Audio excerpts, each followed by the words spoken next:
It happened in the spring when I was 10 years old. It was a day our family would never forget. My father was making his special pancakes on a Sunday morning. The sweet, fragrant aroma wafted from the kitchen, while the sound of my mother humming as she set the table created a comforting background melody. My father had a knack for making pancakes shaped like bears and stars to make me laugh. Sunday mornings spent together were the epitome of our family routine. That morning, my father was his usual cheerful self, waving the frying pan like a magic wand. "Princess Jean, your special pancakes are ready," he said playfully.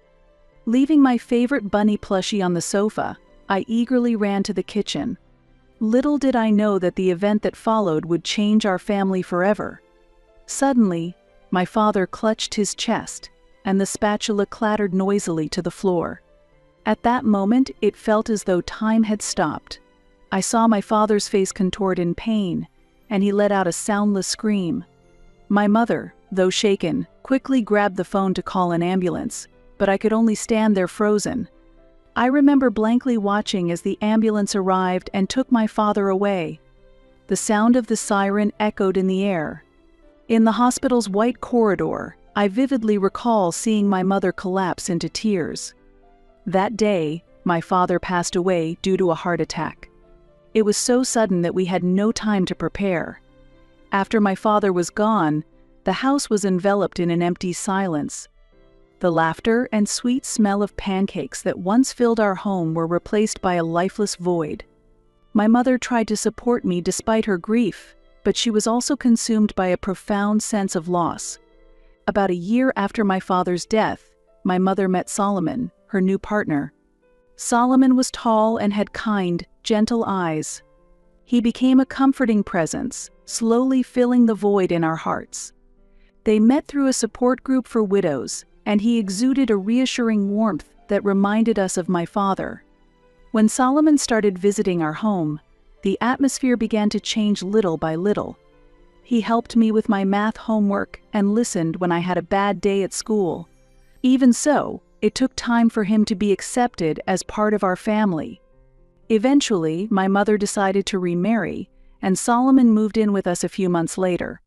Around the time Solomon became a part of our family, we were blessed with a new life.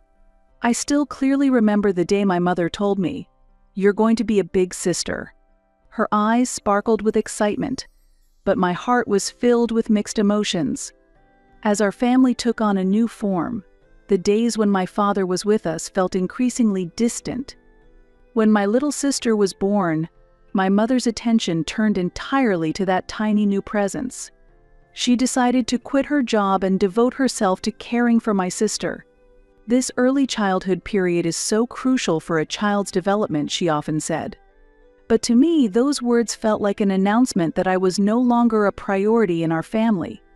As my mother became immersed in taking care of my sister, my daily life gradually changed. I came home from school to find no lunch prepared, and when I spoke to my mother, her ears were tuned only to my sister's cries. At the dinner table, my mother often ate while holding my sister, and I felt as though I wasn't even there. "Jean, do you know? Sometimes people become so absorbed in one thing that they forget about everything else," Solomon told me after dinner one evening. His words gave me a small sense of relief, but it didn't change the fact that my place in the family still felt unstable. Thus, our family, having lost my father, spent each day grappling with loneliness and inner conflicts as we tried to find a new form of togetherness. With Solomon becoming part of the family and the birth of my sister, our household took on a new shape. However, this change was not necessarily comfortable for me. My mother devoted herself entirely to caring for my sister, and her attention toward me gradually faded. It felt as though I had become an unimportant member of the family. Solomon tried hard to maintain balance in the household. He would take me to the park on weekends and attend school events. Even so, every time I saw my mother so engrossed with my sister, I felt a small seed of loneliness take root in my heart. That seed grew steadily over time. My mother often said, "This time is so important for her future." While I knew she wasn't lying, The phrase for her future felt like a denial of my present. One evening, Solomon knocked on my door and quietly spoke to me.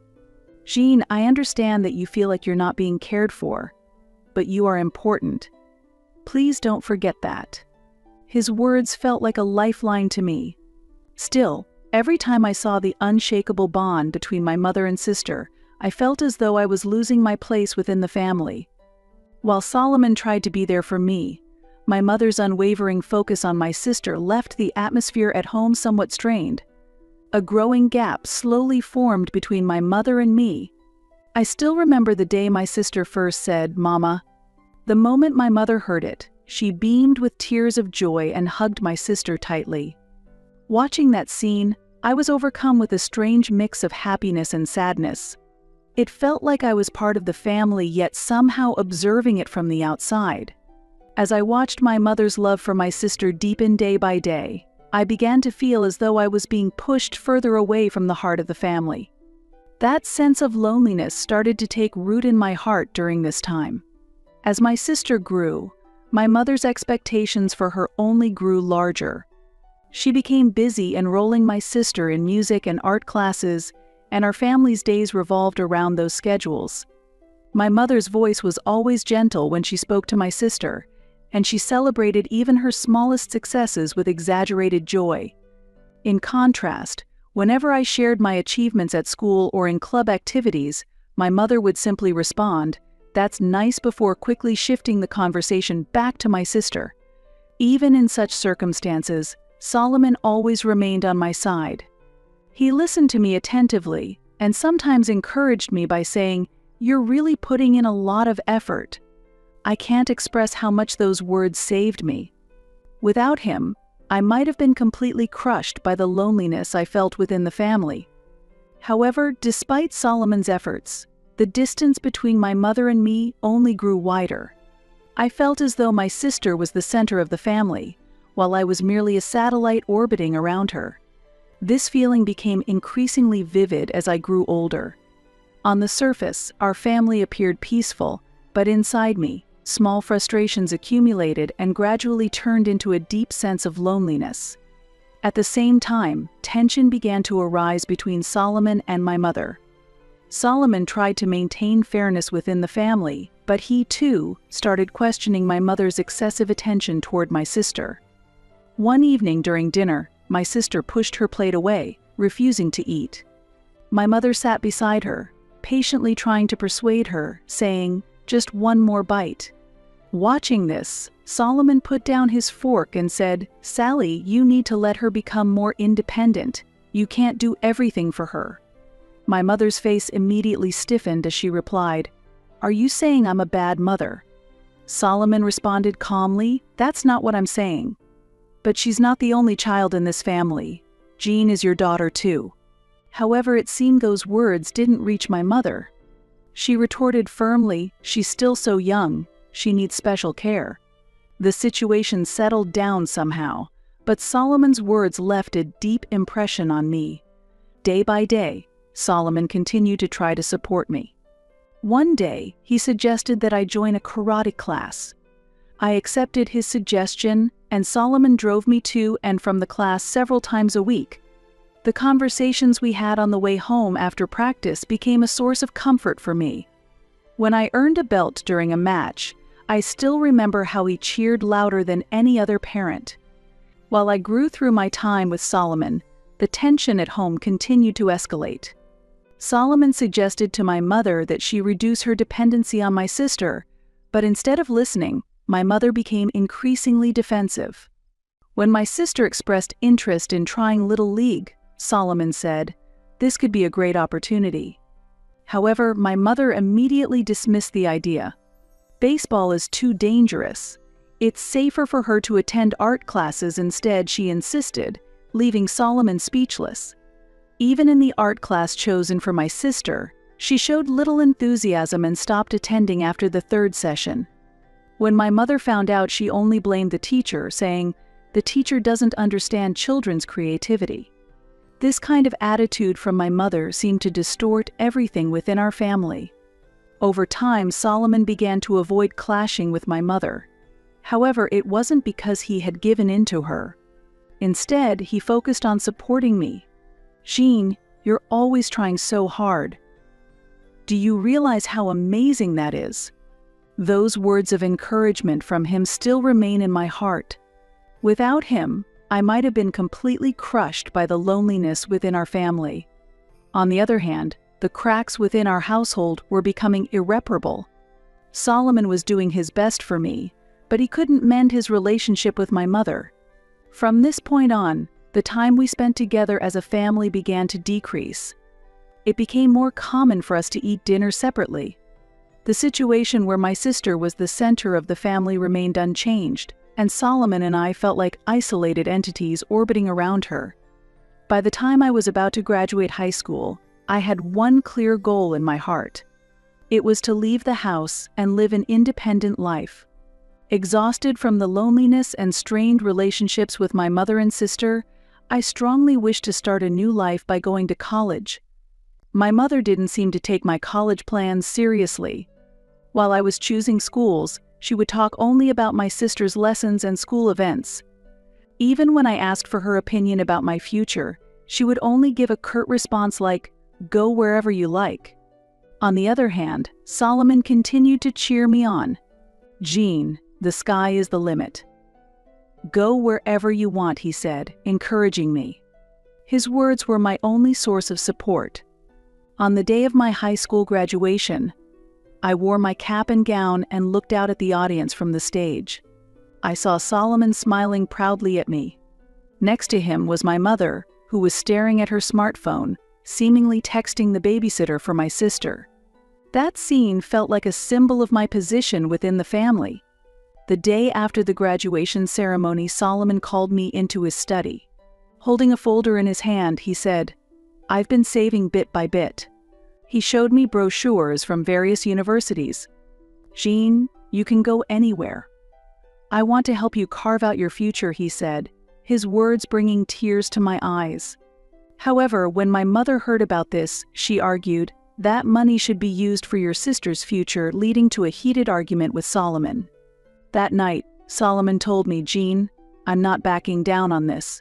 You have the right to your freedom." Encouraged by his words, I decided to go to college.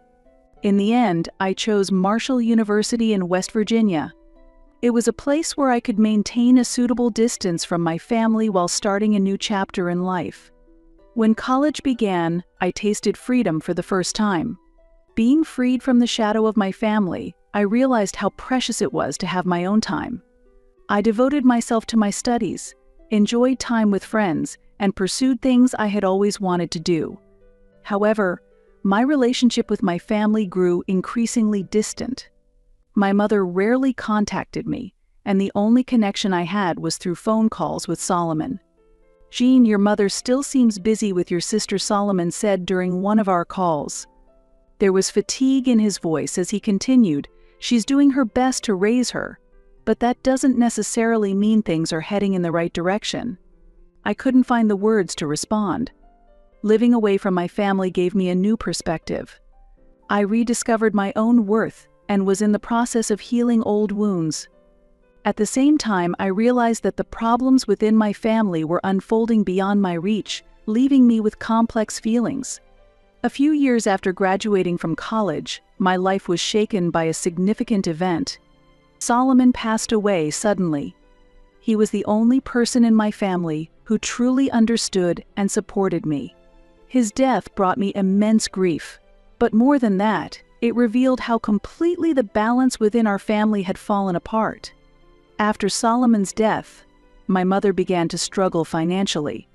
Since Solomon had been the primary breadwinner, our household quickly approached the brink of collapse without him. My mother started to rely on me, especially demanding that I help fund my sister's college education. "Jean, please. If you don't help, her future will be ruined," my mother pleaded with tears in her eyes. Her words shook me. But considering my past relationship with my family and the life I had built for myself, I couldn't agree so easily. However, in the end, I decided to accept my mother's request. From then on, I worked 3 jobs simultaneously to pay for my sister's college expenses. Living a life of working from early morning until late at night drained me physically and mentally, yet I rarely received gratitude from my mother or sister. My mother accepted the money as if it were a given, and my sister showed little interest in the matter. Their cold attitudes left new scars on my heart. One day, when I visited my family home after a long time, I found it in worse condition than ever before. The garden that Solomon used to maintain was overgrown, and the living room was cluttered with my sister's belongings. My mother sat on the couch with a tired expression, barely looking at me as she muttered, "Welcome home." Seeing this, I realized that no matter how much effort I put into supporting this family, I would never be acknowledged. Eventually, the day came when my sister graduated from college and entered the workforce.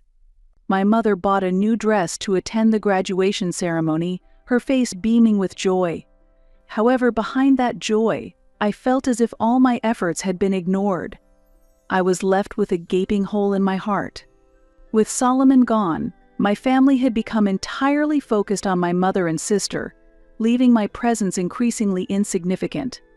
Enduring this situation was not easy, but I couldn't give up on my own life.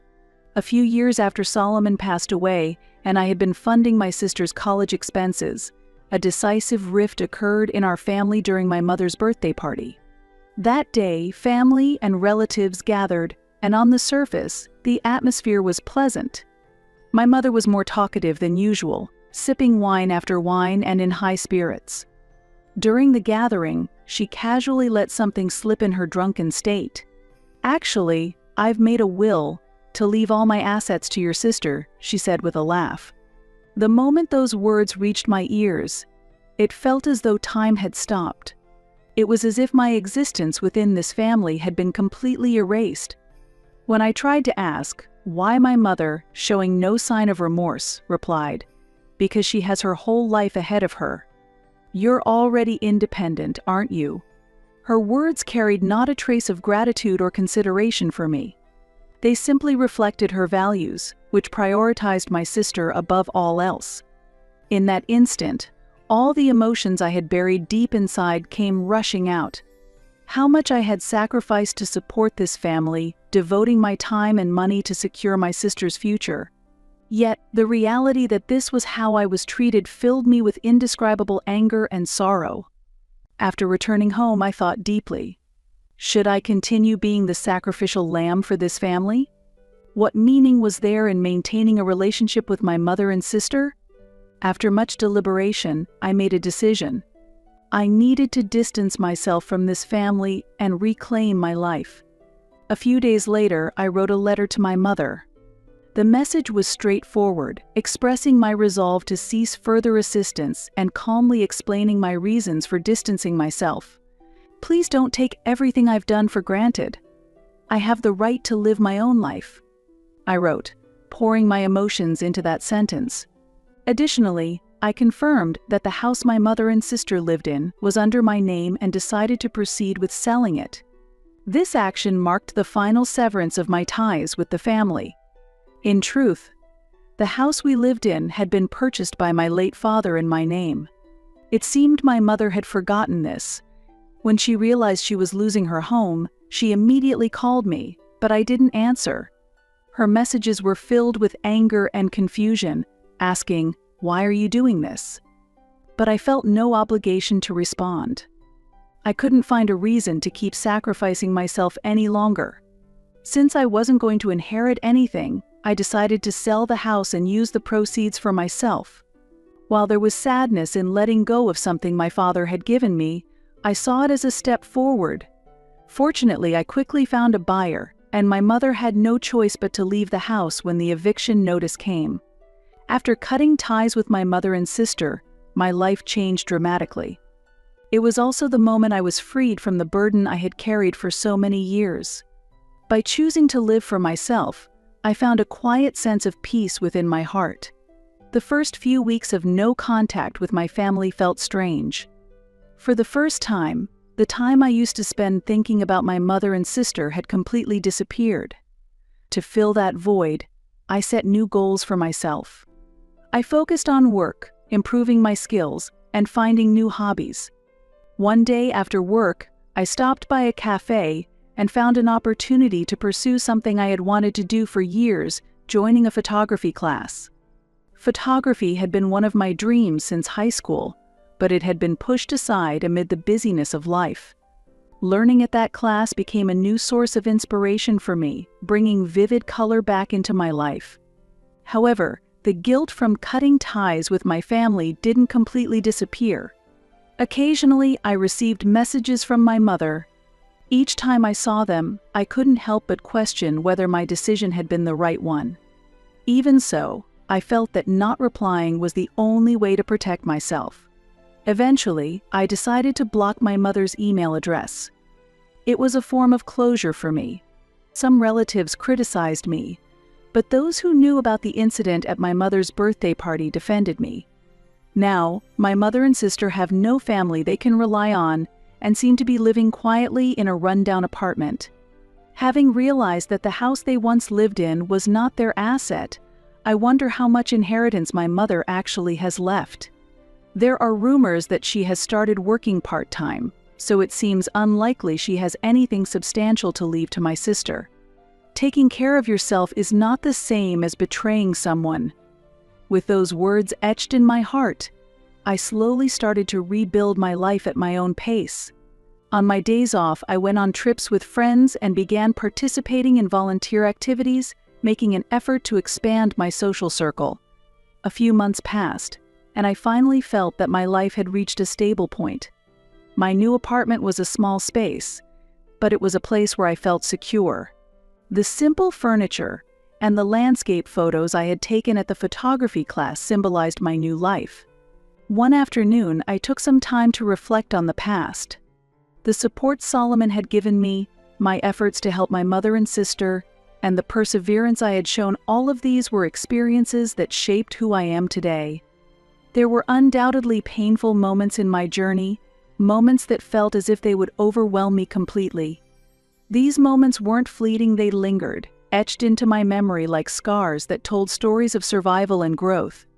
Yet, in hindsight, I came to understand that these challenges, no matter how overwhelming they seemed at the time, ultimately made me stronger. They shaped me into someone who could face adversity, someone who could stand tall, even when the world felt like it was crumbling around me. Each struggle, each disappointment, and each sacrifice I made acted as a stepping stone, guiding me toward rediscovering my own worth. For years, I had placed others' needs above my own, questioning whether my efforts even mattered or if I deserved any happiness for myself. But now, as I reflected on all that had happened, I realized that those struggles were not in vain. While driving one day, a surprising sensation crept over me. I felt a genuine smile spreading across my face.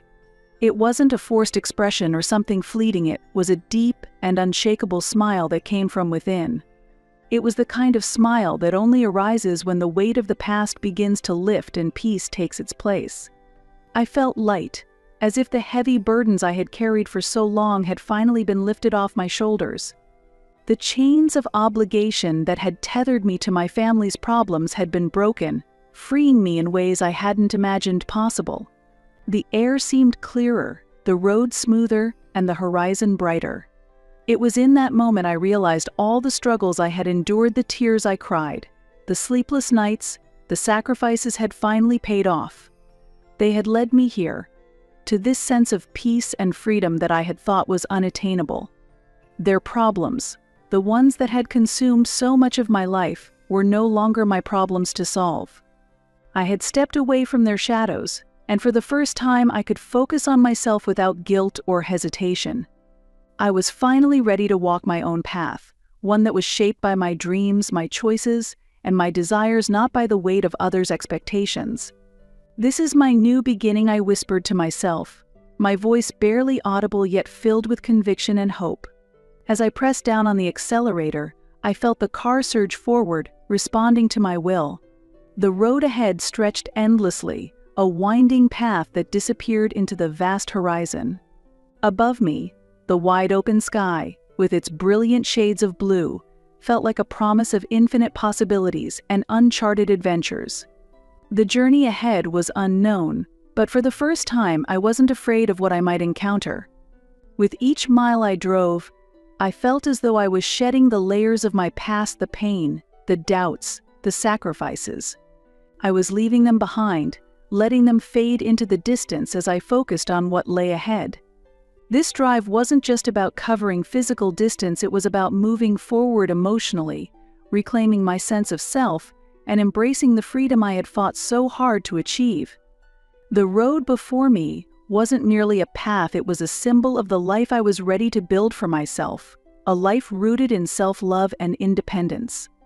The car hummed beneath me, steady and reliable, as if it too understood the significance of this journey. With each turn of the wheel, I felt myself moving closer to a brighter, freer, and more fulfilling future. This moment, this drive, was more than just a physical escape, it was the start of something profound. I had finally chosen myself, and that choice filled me with a joy I hadn't experienced in years. "This is my new beginning," I repeated, the words echoing in my mind like a mantra. Ahead of me stretched an open road, boundless and inviting, with a sky so vast it seemed to hold every possibility I could imagine.